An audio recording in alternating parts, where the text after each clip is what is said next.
हरे कृष्णा। ओम अज्ञानतिमिरान्धस्य ज्ञानाञ्जनशलाकया चक्षुरुन्मिलितं येन तस्मै श्रीगुरुवे नमः। श्रीचैतन्यमनोभीष्टं स्थापितं येन भूतले स्वयं रूपा कदा मह्यं ददाति स्वपदान्तिकं। वन्देऽहं श्रीगुरो श्रीयुतपदकमलं श्रीगुरुन् वैष्णवांश्च श्रीरूपं साग्रजातं सगण रघुनाथान्वितं तं सजीवं साद्वैतं सावधूतं परिजनसहितं कृष्णचैतन्यदेवं श्रीराधाकृष्णपादान् सहगणललिता श्रीविशाखान्वितांश्च। हे कृष्णा करुणा सिन्धु दीनबन्धु जगत्पते गोपेश गोपिकान्त राधाकान्त नमोऽस्तुते। तप्तकाञ्चन गौरांगी श्रीराधे वृन्दावनेश्वरी वृषभानुसुते देवी प्रणमामि हरिप्रिये। वाञ्छाकल्पतरुभ्यश्च कृपा सिन्धुभ्य एव च पतितानां पावनेभ्यो वैष्णवेभ्यो नमो नमः। जय श्री कृष्ण चैतन्य प्रभु नित्यानंद श्री अद्वैत गदाधर श्रीवासादि गौरभक्तवृंदा। हरे कृष्णा कृष्ण कृष्णा हरे हरे हरे रामा राम राम हरे हरे। हरे कृष्णा। भगवान श्री कृष्ण रथ के ऊपर सवार होते हैं और कुंती महारानी प्रार्थना करती है, कृष्णाय वासुदेवाय देवकी नंदनाय च नंद गोप कुमाराय गोविंदाय नमो नमः। हे कृष्ण, हे देवकी नंदन, वसुदेव के पुत्र वसुदेव नंदन, नंद के पुत्र नंद नंदन, गोविंदाय। भगवान के कई प्रकार के नाम हैं, लेकिन असली नाम भगवान का क्या है? गोविंद है। और गोविंदाय नमो नमः। कुंती महारानी भगवान से प्रार्थना करती है और भगवान का जो है सो ग्लोरिफिकेशन करती है। कुंती महारानी भगवान श्री कृष्ण की एक बुआ है। जब भगवान श्री कृष्ण को देखती है रथ के ऊपर सवार, तो उनके रूप को देखकर ये प्रार्थना कुंती महारानी करती है।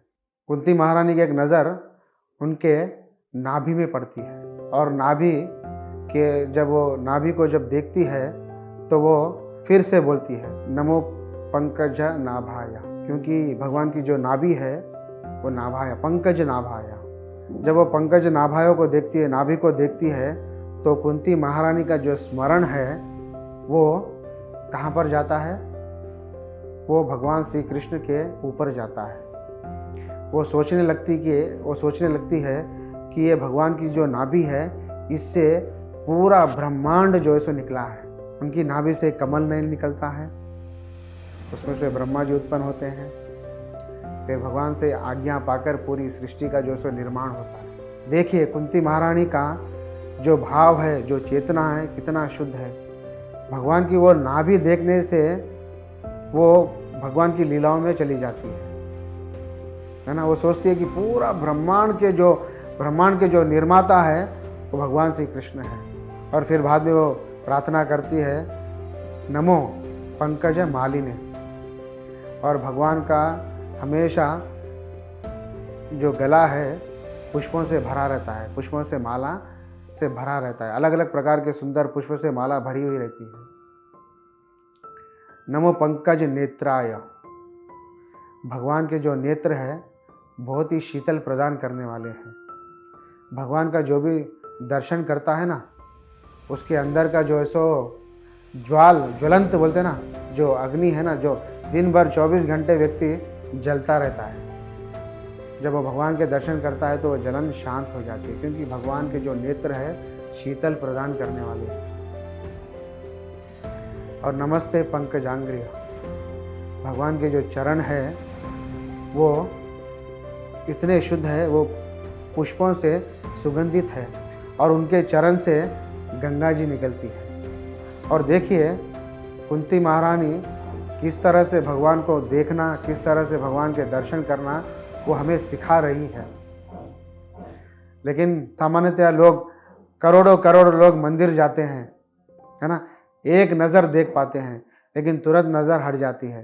लेकिन इस प्रकार का जो है सो मंथन, इस तरह का जो मंथन है वो नहीं हो पाता है। जो भगवान के जो भक्त हैं वो बताते हैं भगवान के जो है सो चरणों से हमें दर्शन करना चाहिए। भगवान के चरण के दर्शन करना चाहिए, फिर घुटनों के दर्शन करना चाहिए, फिर कमर के दर्शन करना चाहिए, फिर नाभि के दर्शन करना चाहिए, फिर हस्त कमल के दर्शन करना चाहिए, फिर गले के दर्शन करना चाहिए, फिर उनके होंठों के दर्शन करना चाहिए, फिर उनके आँखों के दर्शन करना चाहिए, फिर उनके रूप के दर्शन करना चाहिए। जब आप कोई व्यक्ति अगर भगवान के चरणों के दर्शन करता है तो हमें स्मरण में ये आना चाहिए कि भगवान के जो चरण है उनसे गंगा निकली है। ये गंगा जो है कोई सामान्य जल नहीं है, बहुत ही शक्तिशाली जल है ये, और भगवान से चरण से निकली है।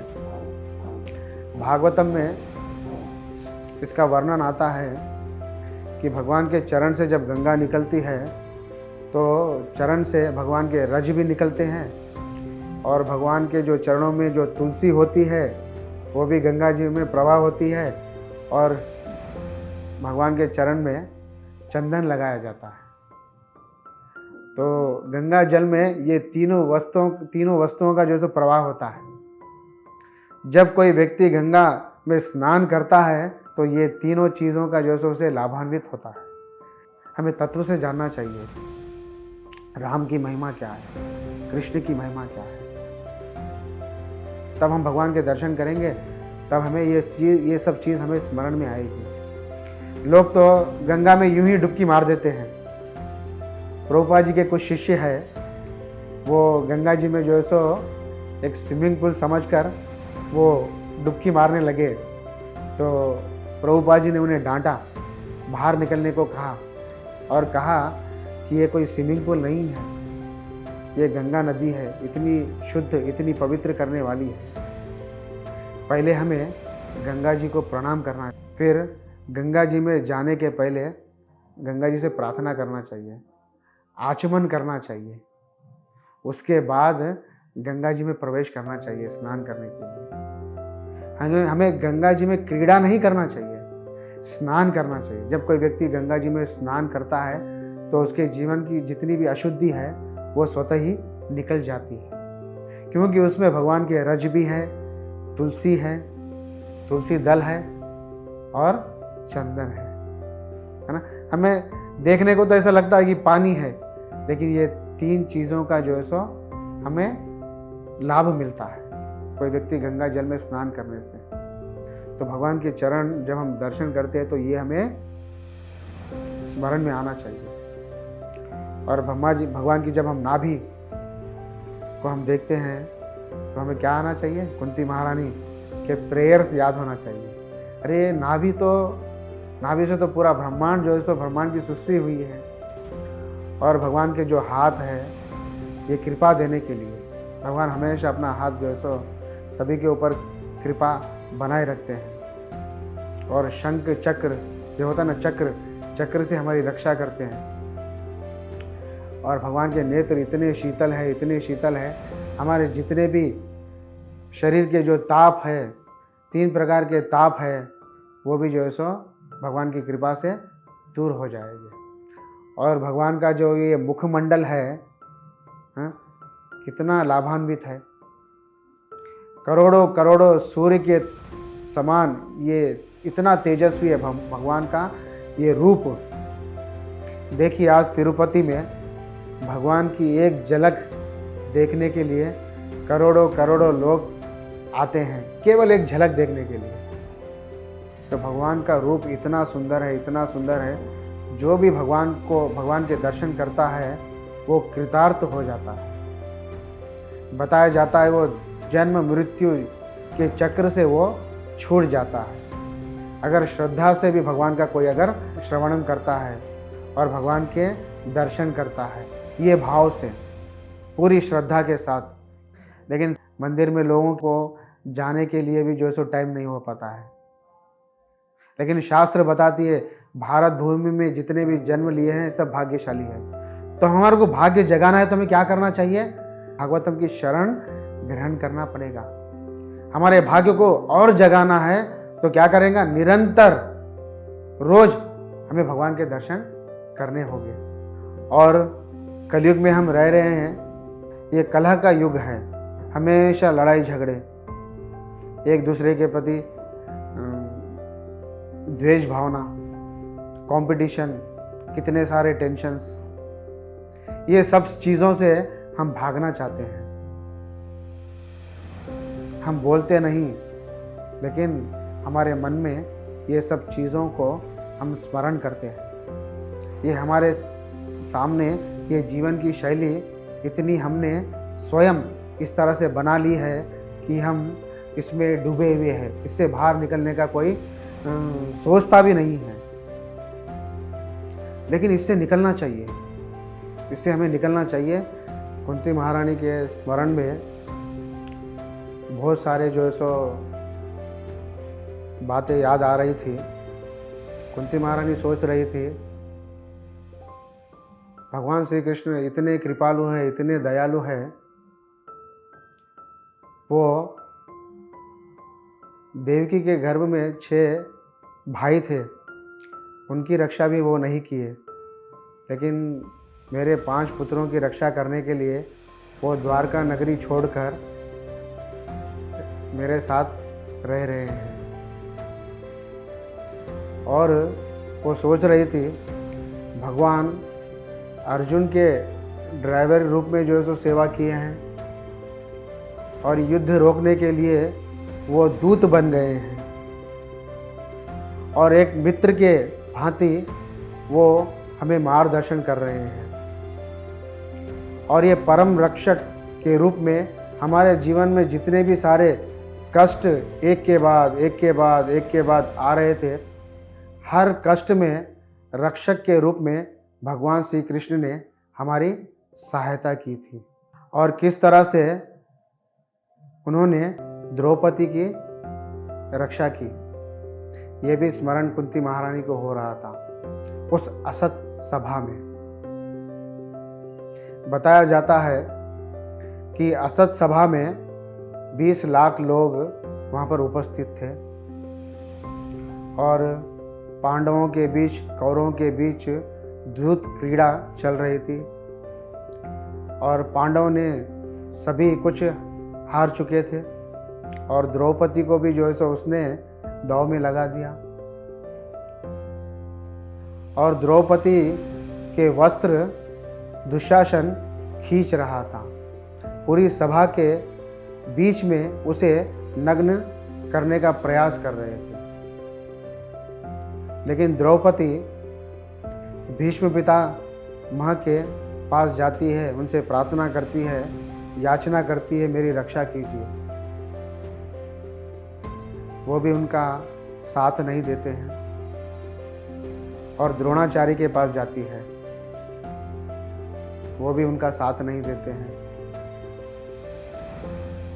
और धृतराष्ट्र के पास जाती है, वो वहाँ से भी जो है सो वो निराश हो जाती है। देखिए, इस दृश्य से हमारे आचार्यगण समझाने का प्रयास करते हैं कि मनुष्य को बहुत अभिमान होता है कि हमारे जीवन में अगर कोई प्रॉब्लम आ जाता है तो हमारे सगे संबंधी हमें हेल्प करेंगे। हम ये सीख सकते हैं कि भीष्म पितामह जैसे भी शूरवीर व्यक्ति द्रौपदी को हेल्प नहीं कर पाए, द्रोणाचार्य जैसे व्यक्ति भी उनकी हेल्प नहीं कर पाए, और स्वयं राजा, इनकी एक इशारे से पूरी प्रजा उनकी बात मानती है, लेकिन वो भी उनकी हेल्प नहीं कर पाए। फिर द्रौपदी ने क्या किया, वो अपने बल पर वो अपनी सुरक्षा प्रदान करने का जो है सो वो प्रयास कर रही थी। और संसार के लोग सोचते हैं मेरे रिश्तेदार मुझे हेल्प नहीं कर रहे हैं तो कोई टेंशन की बात नहीं है, मैं अपने बल पर जो है सो मैं कुछ कर दिखाऊंगा। लेकिन दुशासन 10,000 के लोगों का उतना बल था उसके पास, लेकिन द्रौपदी अपनी रक्षा, अपनी बल के ऊपर उनको विश्वास था, वो भी नहीं कर पाई, वो अपने आप को सुरक्षित नहीं कर पाई। दुशासन उनकी साड़ी खींचने लगा, लेकिन आखिर में वो किसको याद किए, भगवान श्री कृष्ण को याद किए। हे द्वारिकेश, मेरी रक्षा कीजिए, पाही माम पाही माम। और द्वारिकेश ने क्या किया, भगवान श्री कृष्ण ने क्या किया, वो असत सभा में स्वयं साड़ी के रूप में वो द्रौपदी की मदद की। और हिरण्यकशिपु वो एक बात बोलता है, ये विष्णु इतना मायावी है, वो कभी नाना प्रकार के रूप लेता है, इसके ऊपर मुझे विश्वास नहीं है। तो देखिए, आज भगवान श्री कृष्ण अपने भक्तों की रक्षा करने के लिए एक साड़ी के रूप में अवतार लेकर द्रौपदी को बचा लिया। कुंती महारानी ये भी सोच रही थी कि हमारे जो परीक्षित महाराज हैं, उनकी भी जो है सो भगवान श्री कृष्ण ने उत्तरा के गर्भ में जाकर रक्षा की। उत्तरा के गर्भ में जाकर युधिष्ठिर महाराज के पोते को बचा लिया, क्योंकि अश्वत्थामा ने पूरे वंश का नाश करने के लिए पांडवों के उन्होंने ब्रह्मास्त्र छोड़ा था। और ब्रह्मास्त्र इतना शक्तिशाली है, उसको काउंटरैक्ट करना इतना आसान नहीं है, किसी के पास इतनी शक्ति नहीं है। लेकिन स्वयं भगवान श्री कृष्ण उत्तरा के गर्भ में चले गए। और बताया जाता है भागवतम में, भगवान अनोर अनिया, भगवान सूक्ष्म से भी सूक्ष्म बन जाते हैं। और एक जगह बताते हैं, महतो महिया, भगवान इतने विशाल बन जाते, उनसे विशाल कोई नहीं बन सकता है। और देखते हैं ना कि अर्जुन के समक्ष अपना विश्व रूप भगवान ने दिखाया है। और गर्भ में छोटे से अणु से भी अणु रूप धारण भगवान श्री कृष्ण कर लेते हैं। और परीक्षित महाराज उत्तरा के गर्भ में वो भगवान के दर्शन कर रहे थे, भगवान के रूप को देख रहे थे। उनका जो है सो श्याम वर्ण का जो है सो उनका रूप था, और मुकुट सोने का था, और 4 हाथ वाले विष्णु थे, और एक हाथ में जो गदा थी वो घूम रही थी, बहुत तेजी से घूम रही थी। देखिए, परीक्षित महाराज ने माँ के गर्भ में ही जो है सो भगवान श्री कृष्ण का दर्शन किया। और हमारे आचार्यगण बताते हैं, हर जीव माँ के गर्भ में वो भगवान के दर्शन करता है, परमात्मा रूप में। भगवान से प्रार्थना करता है कि कृपा कर कर मुझे निकालिए, मैं बाहर आकर मैं आपकी भक्ति करूँगा। माँ के गर्भ में बहुत सारा पीड़ा होता है, तो भगवान से प्रार्थना करते हैं कि इस पीड़ा से हमें बाहर निकालिए, मैं बाहर आकर आपका मैं नाम स्मरण करूँगा, आपकी सेवा करूँगा। लेकिन जैसा वो माँ के गर्भ में बाहर निकलता है, सब कुछ भूल जाता है। तो ये दशा बहुत ही भयंकर है। हम सभी ने इस दशा को पार किया है, और बाहर आकर हम भगवान का नाम स्मरण नहीं करते हैं। आहार निद्रा भय मैथुन दुख दोषानुदर्शनम, बस खाना, सोना, संभोग करना और अपने आप की रक्षा करना, बस ये 4 कार्य पूरा संसार के लोग कर रहे हैं। इसके अलावा दूसरा कोई कार्य कर रहे हैं? थोड़ा इसके बारे में विचार कीजिए आप। लेकिन भगवान बोलते हैं 5वीं चीज आप कीजिए, मेरा स्मरण कीजिए, मेरा नाम लीजिए, मेरे रूप गुण लीलाओं का निरंतर श्रवणम कीजिए। लेकिन हमने तो प्रॉमिस किया है, माँ के गर्भ में हमने हमारा प्रॉमिस तोड़ दिया है। इसीलिए एक संसार में सुख शांति हमें नहीं मिलती है। सुंदर उदाहरण भागवतम में दिया जाता है, अगर कोई व्यक्ति प्यासा है, उसे बहुत प्यास लगी है, वो समुद्र के किनारे पर जाएगा। समुद्र में कितना पानी है बोलिए आप? गैलेंस उतना पानी है, उससे ज़्यादा है ना? लेकिन हमारी प्यास बुझती है क्या? अगर कोई एक गिलास मीठा जल हमें दे देता है तो वो पीकर हमारी प्यास तुरंत बुझ जाती है।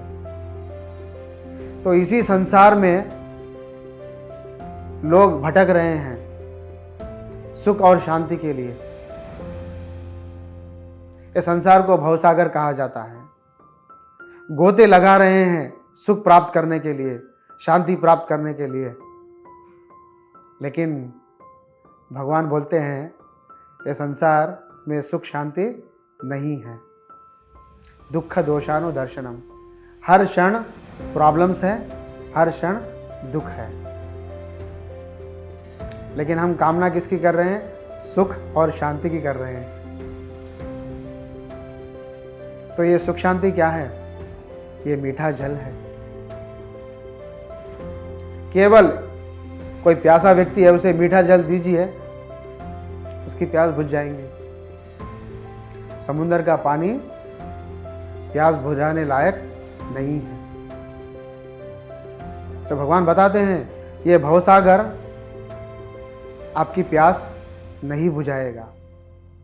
आप क्यों अपना समय और शक्ति व्यर्थ कर रहे हो? देखिए भगवान कितनी सुंदर बात बताते हैं। हमारी प्यास केवल मीठे जल से बुझ जाएगी। तो इसीलिए हर मनुष्य का ये कर्तव्य बनता है, पहला कर्तव्य बनता है कि वो अपना प्रॉमिस न तोड़े। अगर प्रॉमिस हम तोड़ देंगे तो बार बार हमें मां के गर्भ में डाला जाएगा। इस यातना को हमें सहना पड़ेगा। इस प्रॉमिस को अगर हमें निभाना है तो हमें क्या करना होगा? भगवान का नाम लेना होगा। हरे कृष्णा कृष्णा कृष्णा हरे हरे, हरे रामा रामा रामा हरे हरे। हमें भगवान का नाम लेना होगा। और भागवतम में बताया गया है, श्रवणवताम स्वकथा कृष्णा पुण्य श्रवण कीर्तना हृदयस्थो अभद्राणि हृदिनोति सुरुत सताम। हमें भगवान की रूप गुण लीलाओं का यश का हमें निरंतर श्रवणम करना पड़ेगा। जब हम भगवान का श्रवणम करते हैं तो हमारी हृदय की जितनी वासनाएं हैं वह स्वतः चली जाती है। क्योंकि शरीर में बहुत सारे अंग हैं, लेकिन कान तीर्थ कहा गया है। जब ये भगवान के रूप गुण लीलाओं के बारे में हम श्रवण करेंगे तो इसकी कनेक्टिविटी कहाँ पर है? हृदय में है। और हमारा हृदय मैला है, वासनाओं से भरा हुआ है, अशुद्ध है, हमारी चेतना भी अशुद्ध है। तो ये कैसे साफ होगा? हम रोज स्नान करते हैं, भारी आवरण साफ हो जाएगा, लेकिन हमारा अंतःकरण कैसे साफ होगा?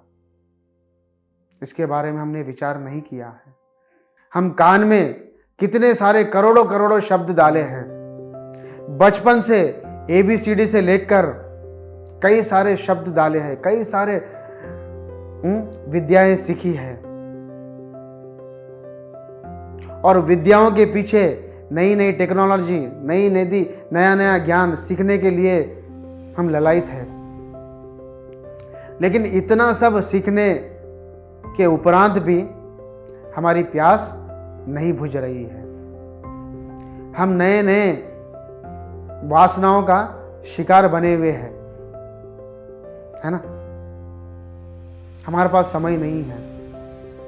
हमने एक इस तरह का जाल बिछाया है, हम स्वयं उस माया जाल में फंसते जा रहे हैं। जो भगवान की कथाएं सुनता है उसका अंतःकरण शुद्ध होता है, क्योंकि कान का सीधा कनेक्शन उसके हृदय में होता है।